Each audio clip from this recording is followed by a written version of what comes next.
سورة الطارق እንጅግሩር በጣም አዛይ በሆነው አላህ ስም እንጀምራለን። ሱረቱ ጣሪቅ መክያ አጣሪቅ መካ የወረደች ስትሆን 17 አንቀጾች አሏት።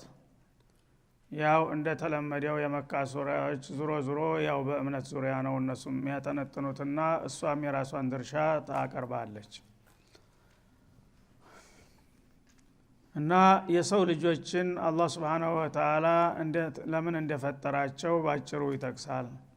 ለተፈጠሩ ለዓላማ የዋሉ እንደሆነ እንደሚድኑ ካልሆነ ግን ለችግር እንደሚጋለጡ ያስታውሳል።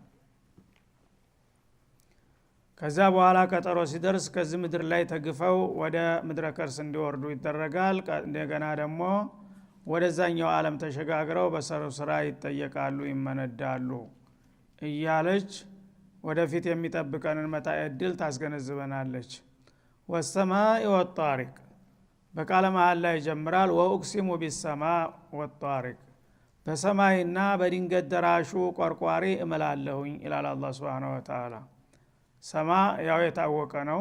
ከበላያችን ያለው ዓለም ሰማይ ይባላል። ጅሃቱ ራሱ ሰማይ ይባላል ማለት ነው። ከራስ በላይ ሰማይ እንደሚባለው ወደ ላይ ያለው ነገር ሁሉ ሰማይ ይባላል። ሊሱሙሂ አይ ሊርቲፋዒ ከኛ በላይ ከፍ ያለ ነውና ማለት ነው። በሰማይ እምላለሁኝ እና ሰማይን የሚምልበት ለምንድን ነው? የጥበቡ ውጤት ስለሆነ ነው ማለት ነው። ሰማይን የመሰለ ዓለም የፈጠረ ጌታ ምን አይነት ኃይል እንደሆነ ያስገነዝባልና ነው ማለት ነው። ረፈዐ السماء بغير عمد እንደሚለው ያለ ምሰሶ ይህን ያህል ስፋትና ግዝፈት ያለውን ዓለም በባዶ ህዋ ላይ እንደዚህ አንጣሎ የገነባና ለዘመናት ሳይዛባና አንድ ቦታ እንኳን ሳይሸረፍ ሳይሰነጠቅ እንዲኖር ያደረገው ምን ያህል ኃይልና ጥበብ ያለው ባለቤት ነው ለማለት ነው። በጧሪቅም እምላለሁኝ ይላል። ጧሪቅ ማለት ኮከብ ለማለት ነው። ኮከብ ጧሪቅ ይባላል። ዙሃል የሚባለው ኮከብ በተለይ ወይም ሁሉንም ኮከቦች ያጠቃልላል ጅንስ ነውና እና ሌሊት በሚሆን ጊዜ ድቅድቅ ጨለማ ሲሆን ኮከቦች በሰማይ ላይ በጣም ደምቀው ይታያሉ። እና አንዳንዶቹ በጣም ጠንካራ ብርሃን ያላቸው ይሄንን በሰማይና በምድር መካከል ያለውን ድቅድቅ ጨለማ ሸንቁረውት ምድር ድረስ በመምጣት ያ ሁሉ ጨለማ ሳያግዳቸው በሚገባ አይንህን እስከሚያንጸባርቅህ ድረስ ይታያሉ ማለት ነው። ይህ አይነት ድምቀት ከዚህ ሁሉ ርቀት ተዚህ ተምድራችን አንስቶ ሰማይ አካባቢ ድረስ ርቀቱ 500 ዓመታት የሚያሰር ነው ተብሏል። ግን እነዚህ ከዋክብቶች ስናያቸው ትንሽ ነገሮች ናቸው። ግን ከዛ ርቀት እዚህ ምድር ድረስ እንደዛ ፈክተውና ደምቀው እንዲታዩ ያደረጋቸው ምን ያህል ጥበበኛ ቢፈጥራቸው ነው ማለትን ያመለክታል ማለት ነው። እና በኮከቦችና በሰማይ እምላለሁኝ ይላል።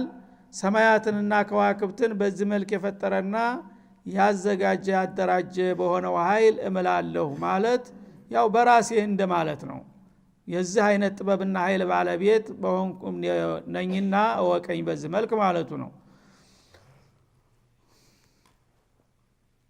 ወማ አድራከ መጣሪቅ ጣሪቅ የሚባለው ነገር ምን እንደሆነ ምን አሳወቀህ? እሱ ምንነቱን እኔ ካልገለጥኩልህ አታውቀውም ይላል። አነጅሙ الثاقب ድቅድቁን ጨለማ ሸንቁረው መሬት ድረስ ደምቀው የሚታዩ የሆኑ ከዋክብቶች ለማለት ነው።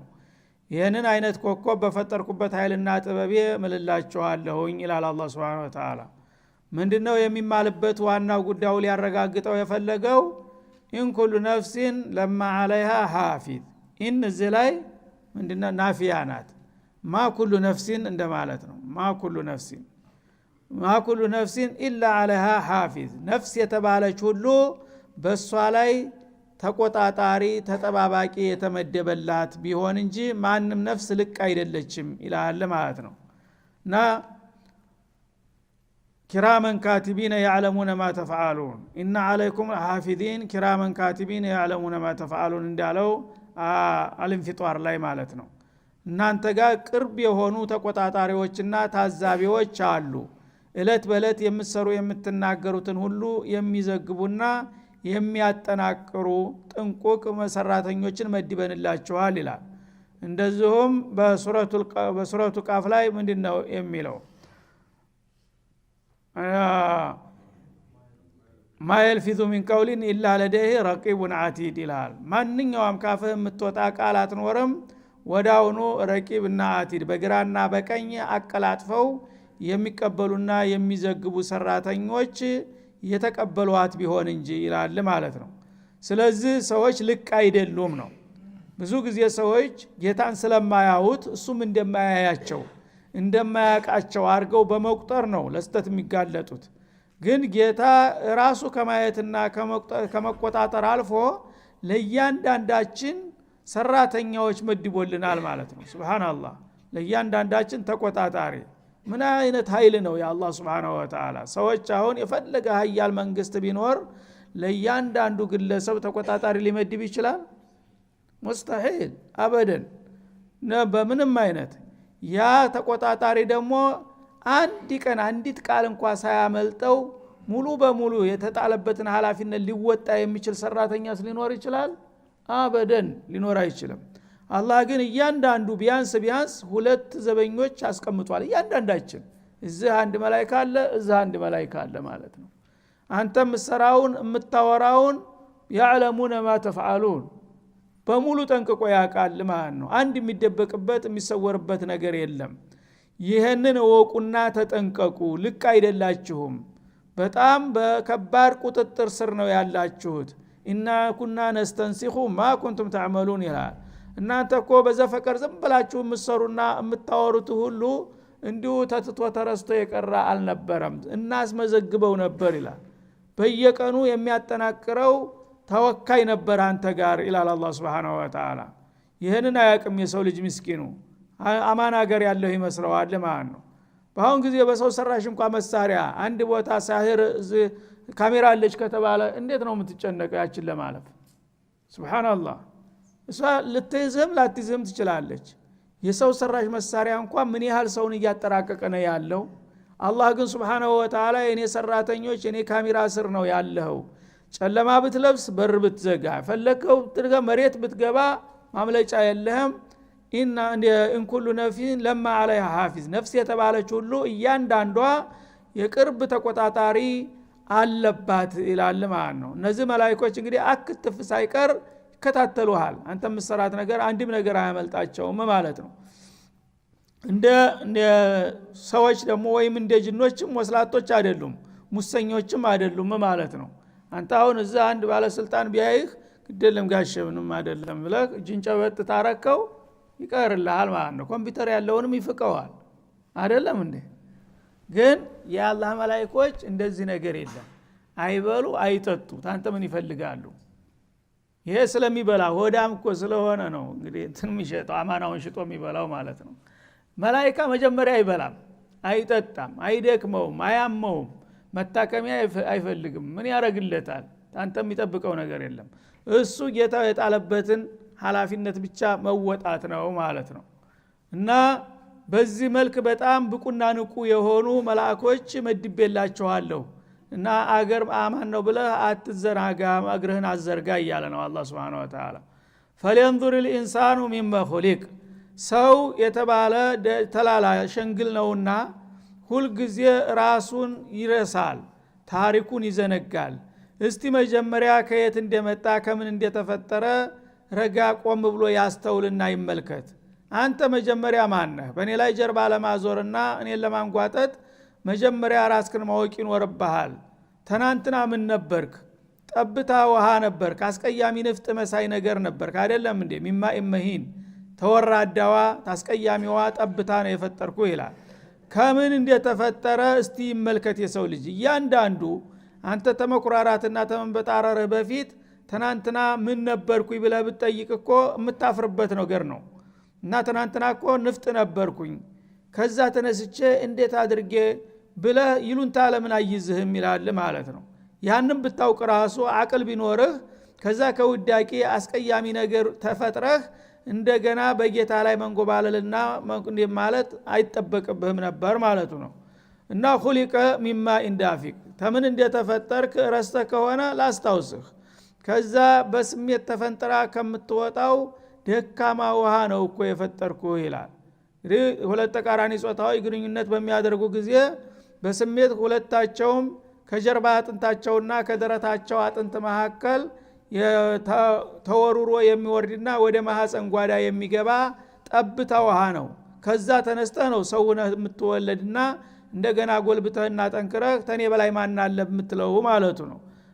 ማን ነበርክ አንተ ሚማ እንዲያፊቅ እዛ ተፈንጥራ ከምትወጣ አንዲት ጠብታ ውሃ ነው እኮ የፈጠርኩህ። ከዛ ተፈጥረ ማን ይሙት አንተ አሁን እንደዚህ መኩራራትና ማለት ይጠበቅብሃል? ማተስተሂ ማለቱ ነው አላህ Subhanahu Wa Ta'ala።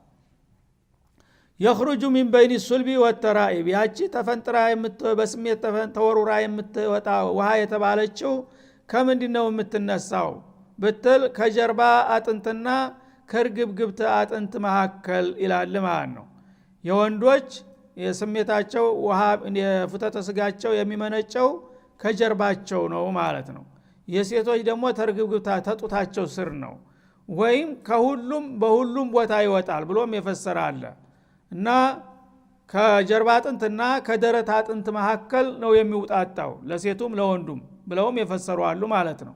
ያም ሆነ ይህንን እንግዲህ ጠብታ ውሃ አላህ Subhanahu Wa Ta'ala ከዛ ከአጥንት መካከል ጨምቆ በስሜት ተወሩሮ ወርዶ ማህፀን ውስጥ የተወሰነ ጊዜ ተከማችቶ እንደገና እሱ በፈለገው ጥበቡ ፈጥሮ አዘጋጅቶ አካሉን ገጣጥሞና አሟልቶ እንድትወለድ አድርጎ አሳድጎ ነው ለቁም ነገር ያበቃ። ይህን ሁሉ ያደረገልህን ጌታ አንተ ከዛ ውዳቂ ነገር ተነስተህ ማንነትህን ረስተህ እንደገና በእኔ ላይ ጀርባ ማዞርና የኔን መልእክተኛ ማመናጨቅ አለብህ? ተው እንጂ የሰው ልጅ ይላል አላህ Subhanahu Wa Ta'ala። ኢነሁ ዐላ ረጅዒሂ ለቃዲር።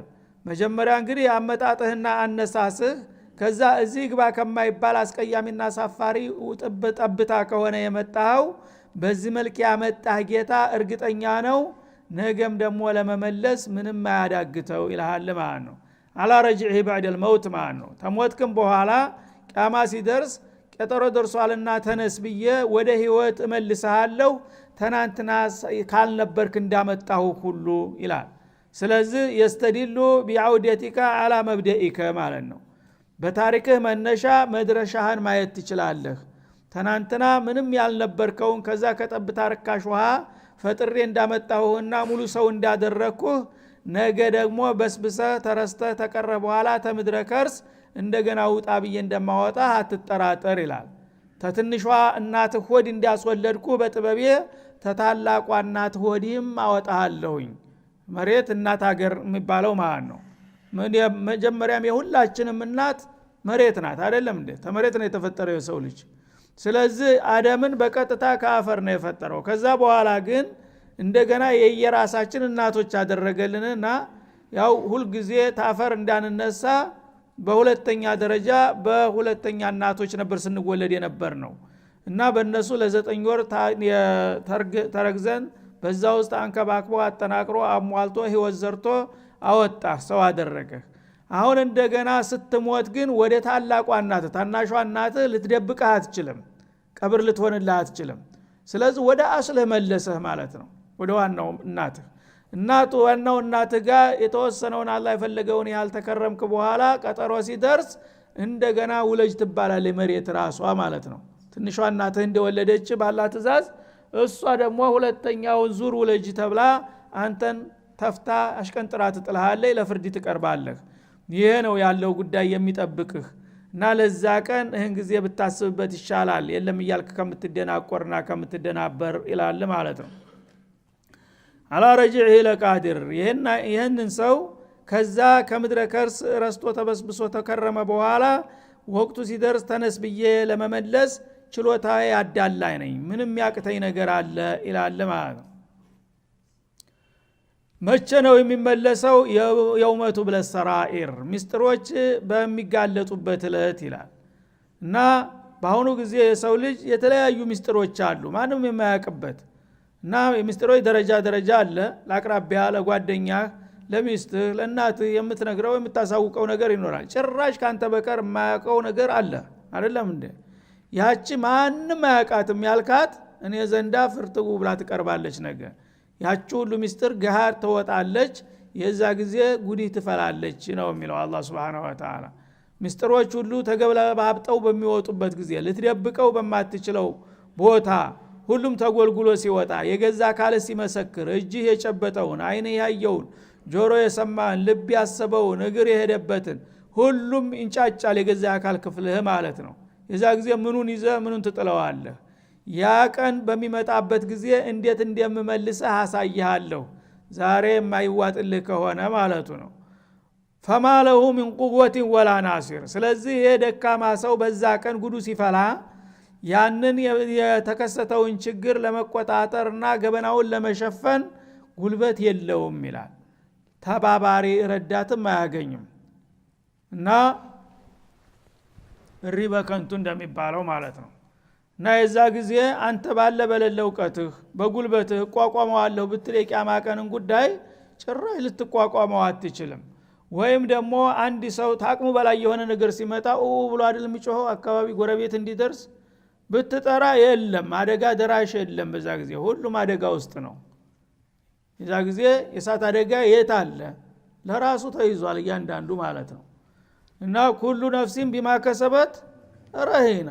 ሰው ወደ አንተ የሚመጣው የሚረዳው አማን ሀገር ሲሆን ነው። ግን ሁሉንም የሚያዳርስ ከሆነ ማን ማንን ይረዳል? ሁሉም ለራሱ ይጋፈጣታል ማለት ነው። እና ያችን አሳረኛ ቀን በዚህ መልክ ወቅና ተጠንቀቅ። ፈማለው ሚን ቁወቲ ወላ ናሲር። ነገ የሚመጣብህ አሳር መከራ ልትገፈትረውና ልትቋቋመው የምትችለው ጉልበት የለህም። አይዞ እኔ ወንድምህ አጎትህ ደረስኩልህ ብሎ የሚመጣም ረዳት አይኖርም። ይሄ አይነት ከባድ ቀን ነው እየጠበቀህ ያለው ይላል ማለት ነው። እና ይሄንን እንግዲህ መልክ በዚህ መልክ ነገ የሚጠብቀን አሳር መከራ አስቀድመንና በክረን ከተረዳን እህን ጊዜ መፍትሄውን እናበጃለን ማለት ነው። በዛ ጊዜ የሚበጀው ምንድነው? ኢማንና ተቅዋ ነው። እና በጌታ ያምኜ እሱን ፈርቼ በፍቃዱ መመራት አለብኝ የሚለውን መስመር ከያዝክ የሁሉ ነገር አይመለከትህም ማለት ነው። አማን ሜዳና አንተ የምትለው ግን እንዲሁ ልቅ ሆነህ ማን አለብኝ እያልክ ከሄድክ ነገ ውጥንቅጥ ውስጥ ነው የምትገባው እያለ ነው አላህ Subhanahu Wa Ta'ala። አላህ ይጠብቀና። ወሰማይ ذات الرجع ይላል።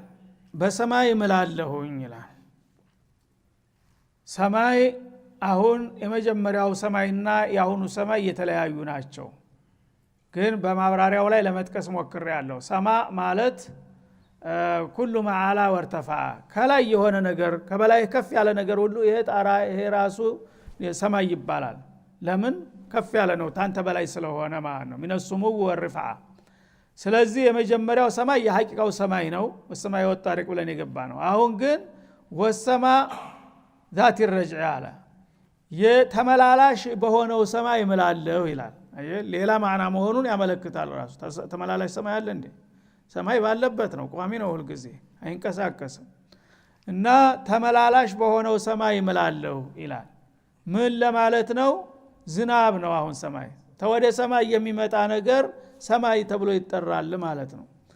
ስለዚህ ዝናብ አሁን ይዘንባል፣ ጋብ ይላል፣ በመሐከል አባራ ስትል መልሶ ይወርድብሃል። በተለይ የኛ ሀገር ዝናብ ማለት እዚህ ሀገር እንኳን ብዙ አይደግምም። እና አሁንም ይዘንባል፣ ሌሊቱን ይዘንባል፣ ደግሞ ቀኑን ይዘንባል። አሁንም የተወሰነ አንዳንድ ጊዜ ገበሬዎች ጧት የቆሙ ዝም ብለው በሬዎቹ እንደተጠመዱ ታውን ያባራል እያሉ ፀሐይ ይገባል ማለት ነው። ይመለሳል፣ ይከለሳል። ይሄን የሚያደርገው ማን ነው? ያልቅብኛል ብሎ አይፈራ። ስንት ሊትር ነው የሚወርደው በአለም ላይ ሱብሃንአላህ።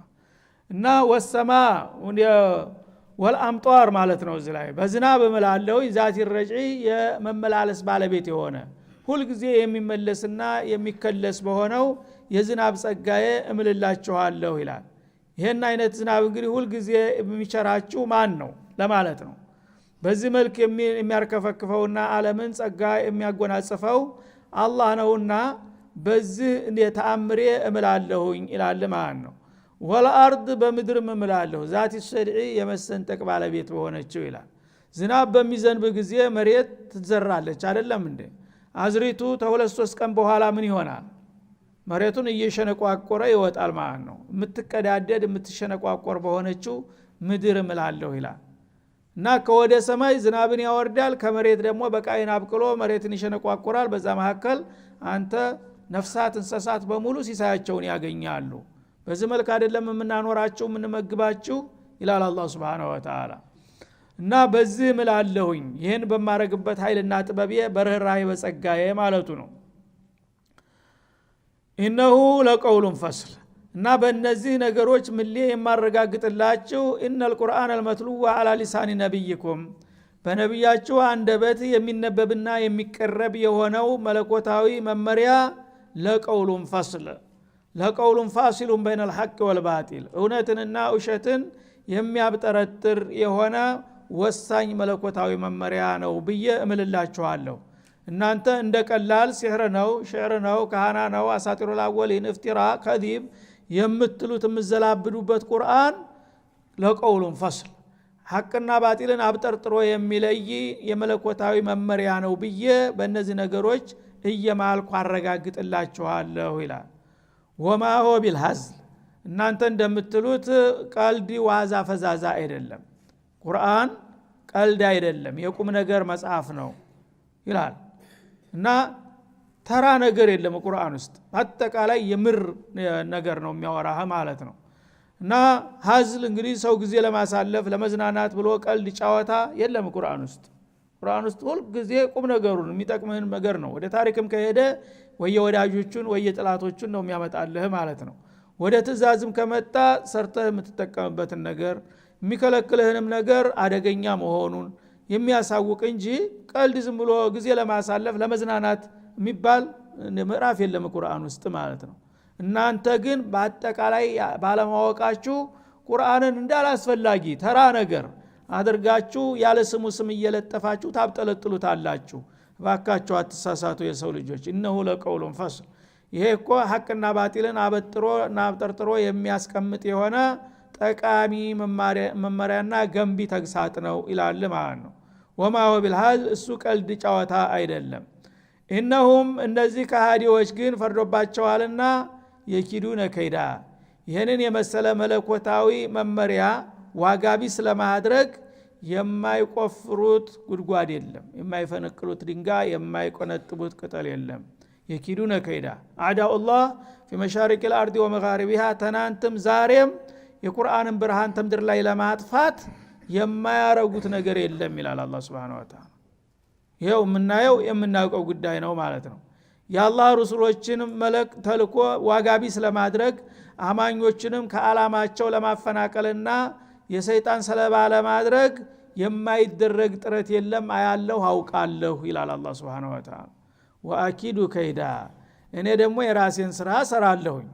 እነሱ ብርሃኔን ሊያጠፉ ሲረባረቡ ሲባትሉ እኔ ደግሞ ያ ነገር እንዳይሳካላቸው እንዳውም በተቃራኒው እንዲገለበጥባቸው እያደረኩ የራሴን ዘዴ እየተጠቀምኩ ነው ይላል ማለት ነው። ቀጥል ያው የሚያዋጣ ከሆነ ማለቱ ነው። እናንተ እንዳሰባችሁት አይሳካላችሁም እና يريدون ليطفئوا نور الله እንደሚለው ማለት ነው። የአላህን ብርሃን እንደ ጧፍ በቀላሉ በትንፋሹ እፍ ብሎ ሊያጠፋት ይፍጨረጨራል። በአለም ያለ ካፊር ሁሉ ይረባረባል አይደለም እንዴ? ግን ወይአበላህ ኢላ አዩቲመ ኑራ አላህ ደግሞ ብርሃኑን ፈለገው ቦታ ላይ እስከሚደርስ ድረስ እንዲጠፋ አይፈቅድም። የፈለገው ብራብሮች እየመጡ ቢረባረቡ እያረሩ ይወድቃሉ እንጂ የኔን ብርሃን ማንም አያጠፋውም እኔ ባለቤቱ እስካልፈቀድኩ ድረስ ይላል ማለት ነው። እና يريدون ليطفئوا نور الله ويأبى الله إلا أن يتم نوره ولو كره الكافرون ولو كره المشركون ይላል ማለት ነው። ካፊሮች እስላም አንድ ቀን በመድር ላይ ውሎ እንዲያድር አይወዱም አይፈልጉም። አቅሙ ቢኖራቸው ኑሮ ግን ማጥፋት አይችሉም። ስለማይችሉ ብቻ ነው እስካሁን የኖረው ማለት ነው እንጂ በእነሱ አስተያየት ያደርጉልናል ያልፉናል ብላችሁ አትጠብቁ። እኔ ስለምጠብቀው እነሱ የአላህን ብርሃን ለማጥፋት በተሯሯጡ ቁጥር እኔ ደግሞ ዲካማቸውን ሙከራቸውን ከንቱ እያደረኩኝ እያከሸፍኩባቸው እንጂ እነሱ እንዳሰቡትማ ቢሆን ኑሮ እስታውን አልቆ ነበር ይላል አላህ Subhanahu Wa Ta'ala። በመሆኑም ፈመሂል الكافرين እንዲህ አይነቶቹን ከሃዲዎችና ሴረኞች ጥላቶችን አቆያቸው አዘግያቸው። አንተም ደግሞ ሰውነህና ተበሳጭተህና ተቆላጭተህ እነዚህ ካፊሮች እስከ መቼ ነው የዓለምን ብርሃን ሊያጠፉ የሚረባረቡት? ዝም ብለህ ታያቸዋለህ እንደ አጥፋቸው እንዳትል እንደ ኖህ ተናደህ አይደለም እንዲኖሩ ወስኛለሁኝ ዱንያ ትንሽ ነገር ናት እስከዚያው ድረስ ይኑሩባት ግደለም አንተም አትበሳጭና አትቆላጭ ካፊሮች ትግስት ተሟጦ ጣጥፋቸው እያልክ ደግሞ እንዳትተውት ይላል ተዋቸው አዘግያቸው ለመጨረሻ አይደለም ተዋቸው አዘግያቸው ትንሽ ሰንብቱ ተዋቸው መሳኪን ይብሉ ሌላ እድል የላቸው አኸራ ጀነት ያገኙ ይቻ አይደለች እድላቸው ይችኑ አንድ ሰሞን እንኳን ተዋቸው ትንሽ ብሉ ይላል ማለት ነው ፈመሂል الكافرين ካዲዎችን አዘግያቸው ትንሽ እድል ስጣቸው እና ነብዩን አለይሂ ሰላቱ ወሰለም ምን ያህል እንደሚያከብራቸው ያሳያል ላ እነዚህ ሰዎች መጥፋት አለባቸው የሚል ጠንካራ አቋም ከያዝክ አንተን ለማስደሰት ላጠፋቸው ይችላልው ግን አትበል ገላጋ የሆነሱ አትጠይቀኝ እንዲህ አይነት ጥያቄ ተዋቸው ባክ ምስኪኖች ምን ያቃሉ ብለ ሱብሃንአላህ የአላህ ረሱሎች በእነሱ ዘንዳ ምን ያህል ነው የተናቁት አላህ ግን እንደሚያከብራቸው እንደ ኖህ ተዘር አለል አርድ ሚን الكافرين ዲያራ ቢል አንድ ነብይ ጥረግ ብሎ ለአንድ ጊዜ ሊያስጠርጋቸው ይችላል ማለት ነው ና ليس كرامه الرسول محمد عليه الصلاه والسلام اقل من نوح የነብዩላህ ኑህ የነብዩ መሐመድ ደረጃ ከኑህ በታች ነው አጥፋ ማለት አይችሉም ግን አላህ እንዳትል አላቸው መጀመሪያ እንዳትል ታልከኝ ለማጥፋት እንዳልገደድ አጠይቅ ባክተዋቸው ዘንላቸው እሱ እንደገና ገላጋ የሆነ ማለት ነው ለናቡጀል ለናቡልሃብ ግዚያው እስከሚደርስ ድረስ አጥፋቸው አትበል ዝም በል እስቲ ታገሳቸው ትንሽ ይላል ማለት ነው ደግሞ አድርገው ነበር ተጧይፍ ሲመለሱ መለኩል ጅባል መጥቶ ሊጨፍልቀው ጋራውን አንስቻ ላደባልቀው አላለም እንዴ ላ ግደለም ተዋቸው አሉሳቸው ምክንያቱም በተሰጣቸው መመሪያ መሰረት ማለት ፈመሂል الكافرين አሚሉም ሩወይዳ እና ሁሉ ጊዜ ተዋቸው አይደለም ያው ቀጠሮ እስከሚደርስ ማለት ነው በድር እስከምትመጣ ማለት ነው አሁንም በድር ትመጣለች በየጊዜው ያው ጎበዞች ሲመጡ ዋጋቸውን ያሳጧቸዋል እስከዛው ግን አጠቃላይ እርምጃ አይወሰድም ነው ለምን ዱንያን ሊጠቀሙባት ለእስተድሚያቸው ድረስ ሊኖሩባት ነውና ያመጣዋቸው አሚሉም ሩወይዳ ወቅተን ቀሊለን ምንም ረጅም ጊዜ 100 200 አመት እንኳን ቢቆዩ ትንሽ ናት የዱንያ ኑሮ ትንሽ ጊዜ ያቆያቸውና ዘግያቸው ያቺ ቀጠሯቸው ስትደርስ ይሄዳሉ ሌሎቹ ተረኞች ሲመጡ ደግሞ ትንሽ በልተው ይሄዳሉ በመጨረሻ ተከማይተው እዛው የመልቂያማ እንገናኛለን ስለዚህ አንተ ሰውነህና ተበሳጭተህና ተቆላጭተህ ለምንድነው እንዳይችን ምድር ማታጸዳት እንዳትል ግደለም እንዲኖሩ ፈቅጃለሁና ይኑሩ ብቻ መከራቸው አስጠንቅቃቸው ልብ ያለው ይመለሳል እንቢ ካለ የታባቱ ሁሉ ያመልጣል በመጨረሻ ስለምንገናኝ አያስቸኩልም ይላል አላህ Subhanahu Wa Ta'ala هذا وصلى الله وسلم على النبي وإلى اللقاء